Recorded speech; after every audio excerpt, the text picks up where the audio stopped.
Corona की वजह से एमएसएमई सेक्टर के सामने चुनौतियों का अंबार लग गया है। इन सब मुश्किलों से उबरने के लिए एमएसएमई को आने वाली बजट से बड़ी आस है। सबसे बड़ी दिक्कत एमएसएमई सेक्टर को फिलहाल जीएसटी में लगातार हुए संशोधनों के बाद इसकी प्रक्रिया में पैदा हुई उलझनों की वजह से है। ऐसे में कारोबारियों की मांग है कि सरकार जीएसटी की जटिल प्रक्रिया को आसान बनाए, जिससे उन्हें कागजी कार्रवाई से छूट मिले और कामकाज पर ध्यान लगाने में वक्त मिले। मेक इन इंडिया के हिसाब से अगर बजट हम करते हैं तो उसके अंदर अभी बहुत सारी प्रॉब्लम है, क्योंकि इंपोर्ट एक्सपोर्ट के अंदर अभी जब हम इंपोर्ट करते हैं उसके बने हुए मटेरियल के ऊपर तो उसको आप इंपोर्ट कर सकते हैं, लेकिन रॉ मटेरियल के ऊपर एंटी डंपिंग है। तो इस तरह के कई सारे मुद्दे ऐसे हैं। वित्त मंत्री जी से मेरा सुझाव है कि बजट 2021 में जीएसटी की नंबर ऑफ कंप्लायंसेस को कम किया जाए, नंबर ऑफ जीएसटी रिटर्न्स को भी कम किया जाए, ताकि स्मॉल एंटरप्राइजेस को रिलीफ मिल सके और ज़्यादा से ज़्यादा सेसी इसके दायरे में आ सके। अभी 200 के करीब ऐसी आइटम्स हैं जिस पे रेट ऑफ जीएसटी टैक्स 28% है।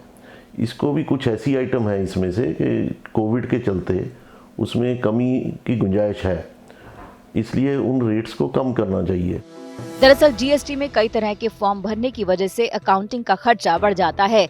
जीएसटी का रिटर्न तो 3 महीने में भरने की सुविधा है, लेकिन टैक्स हर महीने भरना पड़ता है। इससे बिलिंग में कई तरह की समस्याएं आ रही हैं और इन दोनों में जो समानता होनी चाहिए वो नदारद है। खासकर जो कारोबारी एक दूसरे के साथ बिजनेस कर रही हैं, तो उन्हें नए तरह के फॉर्म का इनवॉइस भरना पड़ता है, जिससे उन पर गैर जरूरी बोझ बढ़ गया है। 5 करोड़ से ज्यादा सालाना टर्नओवर वाले बड़े कारोबारियों को मासिक जीएसटी रिटर्न भरना है, जबकि 5 करोड़ से कम सालाना टर्नओवर वाले कारोबारियों को तिमाही रिटर्न भरना है। दोनों कारोबारी आपस में कारोबार करते हैं, जिससे पूरा सिस्टम उलझ गया है। ऐसे में मांग की जा रही है कि सभी के लिए एक समान प्रक्रिया होनी चाहिए। साथ ही क्रेडिट लेजर सिस्टम के तहत सेटलमेंट न होने की वजह से कारोबारी को जीएसटी का 1% नकद में सरकार को जमा कराना पड़ता है, जिसे भी खत्म करने की मांग की जा रही है।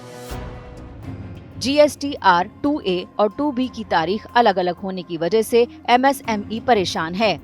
2A में खरीदार के सभी बिल दिखाई देते हैं। 2B में दिखने वाले बिल पर कारोबारी को फायदा मिलता है। इसमें बिल महीने की 11 तारीख को जमा कराना होता है। इस तारीख के बाद 2B में बिल नहीं दिख पा रहा है, जिससे फायदा नहीं मिल रहा है।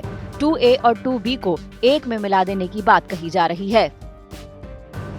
टैक्स कलेक्शन सोर्स के तहत 0.75% खरीदार से टैक्स जमा कराकर सरकार को देना भी चुनौती साबित हो रहा है, जिसे खत्म करने की मांग की जा रही है।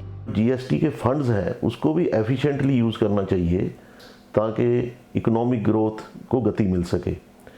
और मेरा ये भी सुझाव है वित्त मंत्री जी को कि एमएसएमई इंडस्ट्रीज को कुछ और अधिक इंसेंटिव देने की जरूरत है, क्योंकि वो बहुत ज़्यादा इकोनॉमिक क्राइसिस में चल रही हैं। आज आप देख रहे हैं सेंटर जीएसटी चोरी का मुद्दा जो है अरबों खरबों रुपए ट्रिलियन डॉलर्स की जो है ट्रिलियन रुपीस की जो है जीएसटी चोरी हो रही है, जिसको रोकने के लिए सरकार को उपाय करने चाहिए। दूसरी बात यह है कि जैसे चोरी पकड़ी भी जाती है, जो लोग चोरी करने वाले बड़े बड़े गैंग पकड़े जाते हैं, 10,000 करोड़ की चोरी, 6,000, ऐसा कोई भी ऐसा दिन नहीं है जिस दिन ये बड़े बड़े चोरी नहीं पकड़ी जाए। कोरोना काल को उद्योगों ने मुश्किल से पार किया है। अब जब ये महामारी छटने के संकेत दे रही है, तो फिर जीएसटी की बेवजह की अड़चनें कारोबार के सामने नई चुनौतियां पेश कर रही है। ऐसे में अगर सरकार किसी तरह की नई राहत देने की हालत में नहीं है, तो प्रक्रियाओं को आसान बनाकर भी कारोबारियों को राहत दी जा सकती है।